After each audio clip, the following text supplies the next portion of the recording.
जननीं शारदां देवीं रामकृष्णं जगद्गुरुं पादपद्मे त्रयेषिता प्रणमामि मुहुर्मुहुः।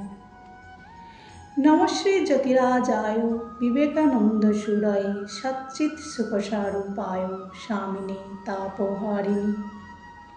ঠাকুর মা স্বামীজির চরণে আভূমিলুণ্ঠিত প্রণাম নিবেদন করে আজকে আমরা ভিডিওটি শুরু করছি। অপরাধ না করেও যখন অপরাধী হয়ে যাবে তখন চুপ করে থাকাটাই সবথেকে ভালো, কারণ চিৎকার করে কখনো নিজেকে নির্দোষ প্রমাণ করা যায় না। কেউ যদি তোমাকে ভালো না বলে তাহলে মন খারাপ করো না, কারণ এক জীবনে সবার কাছে ভালো হওয়া যায় না। নিজেকে যদি শক্তিশালী করে তুলতে চাও তাহলে একলা কিভাবে থাকতে হয় তা শিখে নাও। জীবনে যত বড় মনের মানুষ হবে ততই বুঝতে পারবে যে কোনো কিছুর জন্য তর্ক করার থেকে নীরব থাকা শ্রেয়। রাগ ও জেদ যাদের বেশি হয় তারা জীবনে কখনোই ভালোবাসা পায় না, কারণ তারা সব কিছুই জোর করে পাওয়ার চেষ্টা করে। যে নিজের ভুল স্বীকার করে সে কখনোই ছোট হয়ে যায় না, বরং তার সম্মান আরও বেড়ে যায়।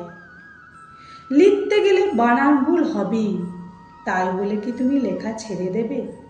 ঠিক তেমনই সম্পর্কের মাঝেও কিছু ভুল হবেই, তাই বলে সম্পর্কে থাকা মানুষটির হাত ছেড়ে দিও না। সবসময় নিজের মধ্যে সততার বীজ বপন করে যাও, সময় সব কিছু প্রকাশ করে দেবে। মান অভিমান ও ঝগড়া সবার সাথে করা যায় না, এর জন্য অধিকার লাগে।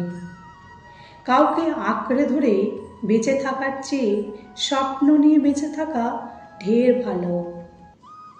সুন্দর চেহারার জন্য অহংকার করো না, কারণ মৃত্যুর পরে যে তোমাকে স্পর্শ করবে সেও স্নান করবে। কথা বলা মানুষটি যদি হঠাৎ চুপ করে যায় তাহলে বুঝবেন আঘাতটা অনেক গভীরে হয়েছে। কখনো কখনো নিজের দাঁতও জিভকে কামড়ে দেয়। জীবনে ঠকলে বিশ্বাসটুকু নষ্ট হয়, কিন্তু শেখা যায় অনেক কিছু। আজকের ভিডিওটি যদি আপনাদের ভালো লেগে থাকে তাহলে অবশ্যই লাইক, শেয়ার ও সাবস্ক্রাইব করবেন। ধন্যবাদ।